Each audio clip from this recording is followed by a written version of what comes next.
live environment. Yeah, this. Oh God. Oh, so this good. is great. I got my own little TV. This is perfect. Yeah, I got it all. Yeah, Adam's doing a fantastic job so far. It's been really good. So first of all, you're actually playing this right now. Yeah. That's right. And I do want to emphasize how beautiful this game is. Oh, thank you. But yeah, Teamwork Brian, really tell hard. me a little bit about what you guys want to show us this evening. So I think, I mean, the big thing is, again, you know, I think that part of the Spider-Man fantasy is to swing around New York City and, you know, to have, you know, not only just a great story, but have a bunch of different activities in that world. And we want to, you know, give people who attend E3 an opportunity to experience that. So, you know, obviously it's a big narrative-driven experience, but at the same time, a part of that superhero fantasy, especially that Spider-Man experience, is living within New York City and seeing that. So, you know, Adam is he's one of our combat pro players because he's a combat designer, and again, he's just showing off some really awesome stuff that as you get better with the game, obviously, you know, we wanted to have a pick up and play feel, but at the same time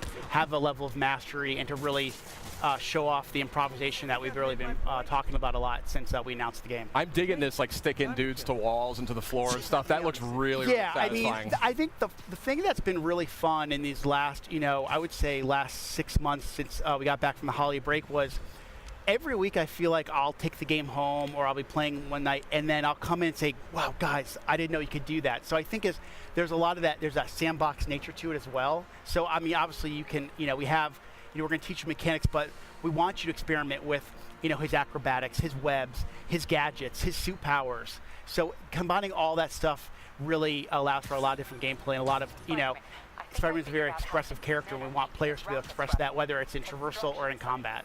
It's gorgeous. These animations, these animations are just blowing my mind. Your studio has kind of been renowned for character animation and for, you know, just fluid motion. I mean, did you guys take a lot of lessons from your previous games and really like hone in on those when you were developing? I mean, I think animation's definitely been one of the hallmarks of our company. You know, from Spyro to Ratchet to Sunset Overdrive. Yep. And I mean, you know, I remember when the Sunset Overdrive reviews came out, one person actually wrote, it would be great to see Insomniac make a Spider-Man game. And I was like, see, we should make it. See? And I think you waved your phone around to the whole studio. Exactly. We took that kind of mentality and we just injected our personality, but also, you know, what do people want, desire from a Spider-Man experience. So, you know, it was really great as I remember probably around the end of the year, end of last year, someone wrote an article about the top things they want to see in Spider-Man. And they said they want it to feel like an Insomniac game. So I think that's the thing we've been really layering on in this last year is to have that, it feels like an Insomniac game as much as it does a Spider-Man game. And I love this traversal, I mean, just the fluidity of just moving over great distances very quickly. It looks like a lot of fun just moving around, and that's when you know you've got a great game. Okay, so so you know how I kind of said like experimenting, but like sometimes, you know, I mean, game development, we're in meetings a lot, and then sometimes you just need to like take a break.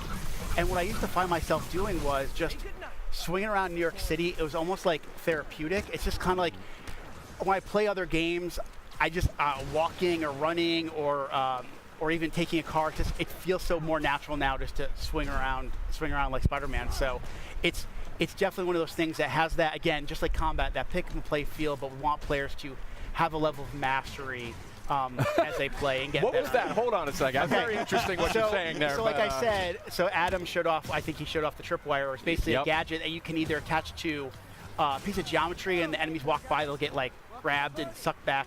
But you can also attach it to an enemy, and if an enemy walks by, they kind of slam into each other. That is amazing. This is so cool. What's this focus meter about? Yeah, so the focus meter is basically, there's kind of a risk reward. As you build focus, you can use it to heal. Sid's having a religious It just looks incredible. Okay, thank you.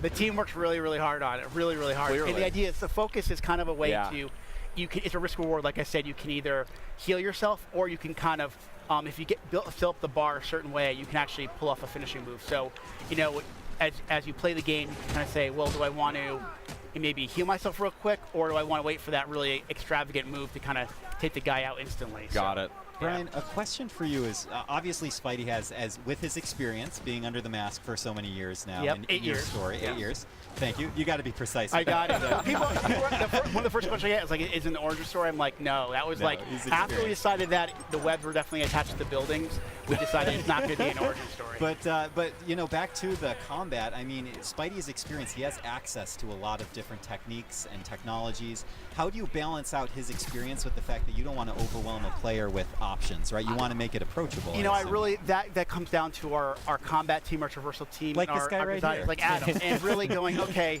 you know, kind of handing that stuff out over the course of the game. You know, finding those right spots where you kind of, okay, we're going to teach you how to punch and how to kick and how to punch guys up in the air and use your webs.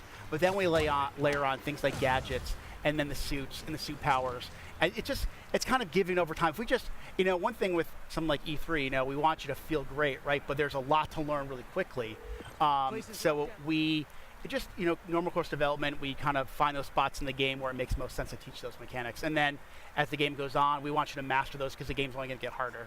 Yeah, absolutely. Sid, what do you think? I got to say, this game is Beautiful, looking right? absolutely gorgeous. This is, I mean, it was looking spectacular to begin with, but this is on a totally different level.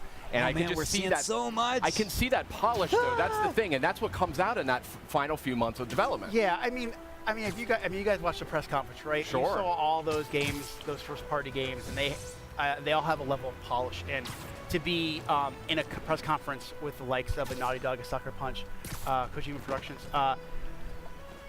we are very honored to be, and we know there's a certain level of polish that people expect from a PlayStation game, especially a first-party game. So we want to be considered right up there. Well, and not to mention also from the Marvel, you know, Marvel Of fans course. expect to have that perfect experience. Of course. May I just ask real quickly, you know, as we're starting to wind down here, from a personal perspective, I mean, what's it like for you and for the team to be able to kind of look up at the big screen and see your game after all that time and all that work? I'm known as a crier, so it takes a lot for me not to get choked up. Like right now, they're playing the theme song to the game in the background as we're sitting here, and